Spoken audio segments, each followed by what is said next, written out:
They were one of the most well-known families in one particular area of the Piedmont Triad, and over the course of a few months and then years and now decades, they became the focus of one of the most notorious unsolved murder cases in the history of North Carolina. 35 years ago tonight, you probably will remember this name, Pamela Mitchell Hoy was still considered missing. Months later, the discovery of her body led to an all-out murder investigation. Fox 8's Michael Hennessy joins us here in the studio now. So, Michael, this case has not only been seen by people throughout the country, but several local and federal law enforcement agencies. Neil, Katie, Pamela Mitchell Hoy was last seen at her family's home in Burlington in July of 1990. The Alamance County Sheriff's Office handled the missing persons case. A discovery 4 months later led to the Guilford County Sheriff's Office being involved, as well as the state and federal bureaus of investigation. All of that manpower. And tonight, no one held accountable for the murder of the 41-year-old woman. I guess the biggest fear is the fear of the unknown. Pamela Hoy disappeared in July of 1990. Pamela Mitchell Hoy's life. She never got to live her full life at 41. Was one. It started on July 25th of 1990. She's a sweet little gal. Of layers. Busy, a lot of kids running in and out. The oldest of 6 children, the only girl growing up in Guilford County. Pam was like 13 years older than I, so she was pretty much my second mother. On the surface, the mother of 2 was known not only as a dog trainer. She had some personal problems. But as Pam, the wife of the mayor of the village of Alamance. You didn't know what happened, was she kidnapped? Did she just all of a sudden take off and go somewhere?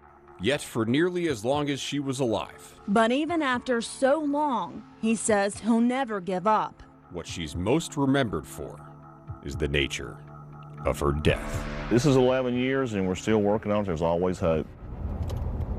Captain Tom Shepard has been working on this case since the beginning. I was actually the captain at that time, and I was the supervisor. It's a story we've been following since before Tom Shepard and the Guilford County Sheriff's Office got involved. And for the 35 years since he learned of Pam's disappearance, to the now retired Shepard, this is where she was coming. Her case was, and still is, defined by time. And I'm about the only living person that had anything to do with the Sheriff's Department that's still here. July 25th, 1990 was a Wednesday. A high nearing 90 by 10 at night, probably closer to 80. Not a drop of rain in sight. Seen leaving the house at 10:30, possibly. A neighbor claimed to see Pam's van leaving her Burlington home. Her license plate literal and hard to miss. A Hoy. Going to Sedgefield. It's the parents' house that she left to come to. She was staying when she was getting divorced from Fred, or separated from Fred. It's a night her youngest brother Steve reflects on every day. Nikki said she came up and gave her a magazine to read, and then Pam left. So, like his words used to describe it, details of what happened in the hours to come are few. We didn't hear from her, we had no idea. We just knew she was supposed to show up at a certain time at my parents' house. Pam was scheduled to go to South Carolina for a dog show, but days after she was reported missing, the Ahoy license plate was spotted at a hotel in Greensboro. No dogs, no Pam. But Pam never checked into the hotel. This is where the van was parked. Steve, his older brother Rick, family, friends spent months searching, going as far as hiring a psychic who told them to look in these woods in Guilford County. Rick walked miles through rivers and brush, but never found his sister. Ironically, he was the closest anyone had been to finding her. But on November 7th, she's laying right there. Nah, walked over top of her. It was 2 strangers who spotted something in those woods. She was laying in these woods probably 25 feet, 30 feet inside the tree line. Body was on this side of the road, about 20, 30 feet off the road. Pam's body wrapped in a pink blanket.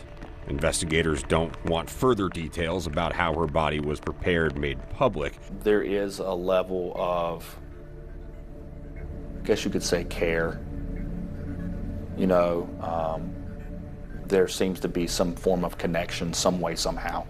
But it was so badly decayed, The medical examiner never found a cause of death. the discovery didn't lend much. What's the best evidence you usually have in a homicide case?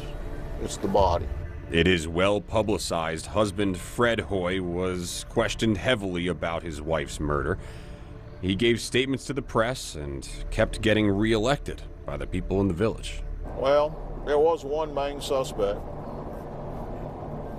I'm going to leave it at that. The week of the 35th anniversary of his wife's murder, we talked to Fred, who said, quote, "I am not interested in stirring this all back up."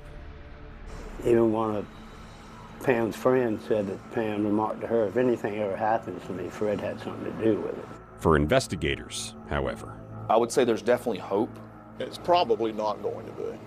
A lot of the cold cases we have, this one in particular, there's always hope. the wheels never stopped turning. But that doesn't mean you don't work on it. Needless to say, a lot changes in 35 years. We have a look at what Pam missed and what investigators think they have another chance of finding back here tomorrow night at 6.